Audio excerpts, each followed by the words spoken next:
Today I want to share with you guys the best farming build for the Druid inside of Diablo Immortal. And I'm not only talking about a farming build, but an AFK farming build, which means you could actually walk away from your game and it will farm for you. Now, I don't promote AFK farming. It does clog up zones and it does let people, farm without having to play the game. It seems that this is not against terms of service of Blizzard, but it does and can impact the play experience for other players trying to do activities inside of your zone. With that said, there's a lot of players that want to know how to put these builds together, and the Druid does it well, so I figured I'd take you through it. And why don't we start with the primary attack and the skills that we're utilizing. We're using Ferocious Strike. For an AFK farm build, you could use any primary attack that you want. We're going with Thorn Armor. We have Surging Stone. But importantly, I have Circle of Life, and Summon Wolves. And the essences that we're utilizing for these two skills are what make this build so perfect. Now, let's go take a look at more details of the build. I'll start out with my charm, showing you that I don't have anything crazy here. I actually have nothing assisting any of the skills that matter for this build. If you take a look at the gems that we're using right here, we have a Roiling Consequence, Blood-Soaked Jade, Fervent Fang. We have a Pain Clasp, a Bottled Hope. We have a Mother's Lament, which is probably going to be switched out pretty soon. Also, the Behelit, which I'll also be changing pretty soon. And we're going with the Colossus Engine. None of the gems that I'm utilizing here are specific for PvE. These are all basically gems that I would use inside of a PvP format. I don't change them out for AFK farming or for farming in general.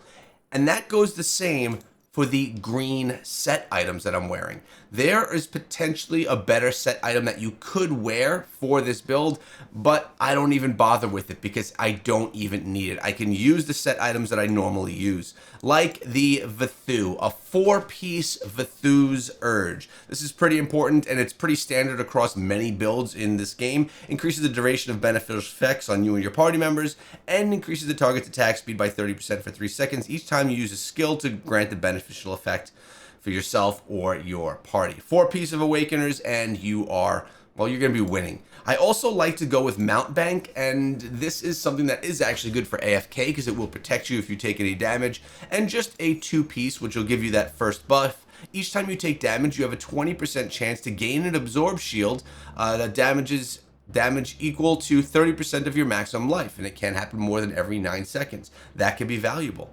And then we're coming in with the Banquet of Eyes, just a 2-piece. Damage dealt to enemies suffering from your continuous damage effects are increased by 15%. Now you could pull out Banquet or even a 2-part of that Vthu, and you could put in the brand new newest electric set inside of the game, the one that just dropped with the Druid. It's going to give electric damage when things are done around you, and it's going to do more damage to enemies surrounding you. It would probably be a better green item specifically for AFK farming. That's up to you if you want to swap one of those out or not. I chose personally not to. Now let's take a look at the essences and the pieces of gear that we're actually using. We're going with the helmet, Trailing Vine, and right here you'll notice that Thorn Armor also increases your critical hit chance by 12.8% while active.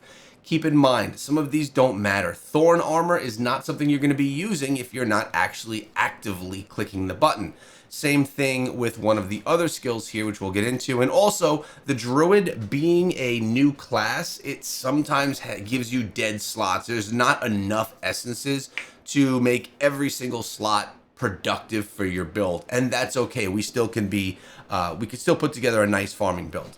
Let's take a look at the chest plate. I already went over what gems we were using, but the chest plate, Circle of Life, now passively heals you while you avoid damage and can be activated to heal you in a burst of energy that also damages and stuns nearby enemies. The burst triggers automatically if your life falls too low, and the cooldown is reduced by 4.8%. Notice all of my slots are also purple. This means that they've all been awakened, and I get those extra buffs that you're seeing down here in green. This is a very important piece. Life begets Pulse of Life. It's essentially going to continuously heal you up if you take any damage, and it happens passively. That's what makes this so important. You don't have to actually click the button to get that healing done. This is a must-have for this build. Shoulders, we have Barghest Beacon and this Firewolves. I like the Firewolves. This one actually does help because it adds a continuous damage effect for your spawned wolves that you're using. Summon wolves now summon Firewolves to fight alongside you and burn enemies. They can be commanded to fire, breathe, and increase their attack speed. Their damage is also increased by 12% and by an additional 10% because of the Awakened slot. I think this is good. I think this is good for many builds in the game. Really works well though here as well. We have Mud Rudders. I'm sorry. Your summon wolves heal themselves for 48% of the damage that they deal. And they deal more damage by 10%.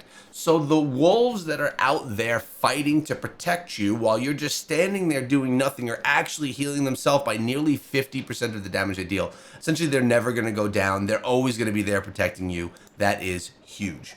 Rattling Shell is the first primary weapon that we're taking a look at. Summon wolves also increase your movement speed by 20% for each active wolf. This really doesn't matter for a farm build because you're not going to be actively running around if it's an AFK farm build.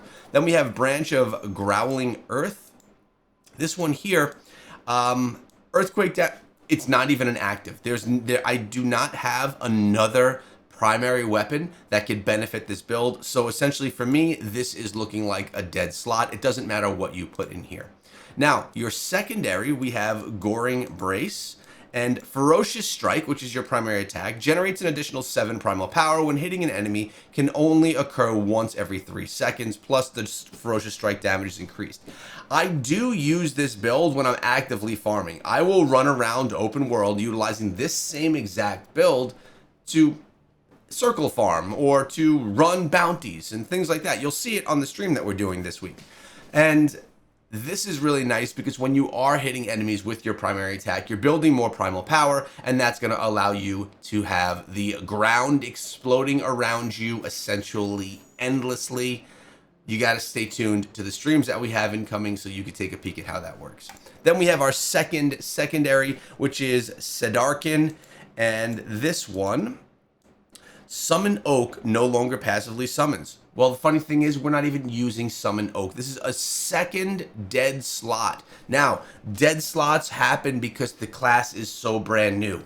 As we get to the next Inferno and Hell difficulties, we're going to get more essences unlocked. The more essences that are unlocked, the stronger this class will become with the more options it will have both for farming and for PvP. It is natural for classes to have dead slots when they're launched, but it's even worse for the Druid because the Druid has so many different things it can do. It can transform, it can summon, it can act as a healer. So really it's difficult to have this class be built out without having it have a couple of dead slots at least. Now you'll notice while we're sitting here talking, the screen is getting a little red. It means I'm taking some damage. You're also noticing that I'm getting some gear in my bag as I just sit here. It's collecting right now as I'm doing absolutely nothing. Now also notice I'm not in a party. I'm doing this solo. I'm hanging out in the Southern Dreadlands. This is essentially where everyone just sits and farms all day long. So I figured let's just go hang out in a corner over here. And it seems that there's enemies right here, right behind me, and it looks like in front of me as well, that keep spawning. And as they do, my wolves come over, they start attacking, and I also have my pet. You know, it's nice that you have a pet that can do this stuff as well. Now, I also want to show you some of the numbers of my build so you can kind of see what things look like. And for Paragon, I'm just going with a basic Vanquisher, which is going to give me just more rewards that I get from farming. If you take a look at the attributes, I'm sitting at a 49,500 combat rating as of right now. Strength, intelligence, fortitude, vitality, willpower. You see the numbers. We also have armor pen, 4550, potency. My potency is a bit low actually. And down here, resonance, I'm only sitting with 3k resonance on this build, so it's definitely a low one. And if we look at our crit hit damage is 32%, and crit hit chance is 16%. So you can compare that to some of the numbers that you actually are running. and see what that all looks like. And if we look at my Herodrum, you'll take a look that my attributes are really dropped heavily into potency, armor penetration, resistance, and we are not putting a ton of any of that into life. But this is a great build if you're looking to just do a little bit of nothing. And if you want to use this as an active farm, you basically strike Surging Stone, and anytime you use any of your other skills, it's going to give you more energy, more primal power to continuously do Surging Stone. And then if you use your primary attack on enemies as well, you're going to get even more primal power. So Surging Stone literally will never end. And as you could see, I am shielded, I have 2 wolves, and I have my pet here to protect me. Now, maybe in time, we're going to get a bear that's going to be able to always be out and summoned that could also protect us with some new essences. As of right now, that's not the case. But farming in this way is going to get you a bunch of, going to really keep you above combat rating, and it's going to also get you a bunch of scrap materials and monstrous essence that you need to continuously upgrade your builds. Now, I put out videos, do live streams, and guides like this every single day. I'd love it if you subscribe to the channel if you found this one valuable, and I hope you have a great day.